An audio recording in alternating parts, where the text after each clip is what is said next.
പറയേണ്ടുന്ന പല ഭാഗങ്ങളിലും വിലക്കേണ്ടുന്ന ഭാഗങ്ങളിൽ ഇത് പറയുന്നില്ല.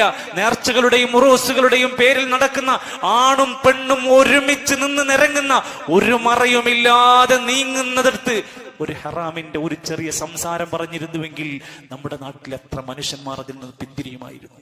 ഇജാബത്ത് കിട്ടുന്ന സ്ഥലമാണ്. അപ്പൊ അവിടെ ഹറാമ് വരാൻ പാടില്ല. അവിടെ പുരുഷന്മാർക്കും സ്ത്രീകൾക്കും ഇടയിൽ മറ നിർബന്ധമാണ്. അതൊക്കെ ഇസ്ലാമിന്റെ നിയമമാണ്. അതാണ് സുന്നത്ത് ജമാഅത്ത്. അല്ലെങ്കിൽ എന്നോട് പറയും, ഇരിക്കുന്ന ഉലമാക്കളോട് ചർച്ച ചെയ്യും. അതിലൊന്നും യാതൊരു വിട്ടുവീഴ്ചയും നമ്മളില്ല. ഒരു വിട്ടുവീഴ്ചയ്ക്കും ഒരു ഉലമാക്കളെ തയ്യാറല്ല. ഇത്രയും കാലം ഇങ്ങനെ ചെയ്തില്ലേ, അതൊന്നും ഇവിടെ പറഞ്ഞിട്ട് കാണില്ല. ആ പാട്ടൊന്നും ഇനി പാടില്ല. നമ്മൾ മാറ്റം വരുത്താൻ പറഞ്ഞ ദീനിന്റെ വിഷയങ്ങളിൽ പരിപൂർണമായി മാറ്റം വരുത്തണം. അന്യ സ്ത്രീ പുരുഷന്മാർക്കിടയിൽ മറ നിർബന്ധമാണ്. സെൻട്രൽ ഒരു ബോർഡ് അങ്ങോട്ട് ഇട്ടോളി, സ്ത്രീകളിൽ പുറത്ത് പുരുഷന്മാർക്ക് പുറത്ത്. അങ്ങനെ ചെയ്താൽ മാത്രമേ വിജയിക്കൂ. അല്ലാഹു തൗഫീഖ് തരട്ടെ.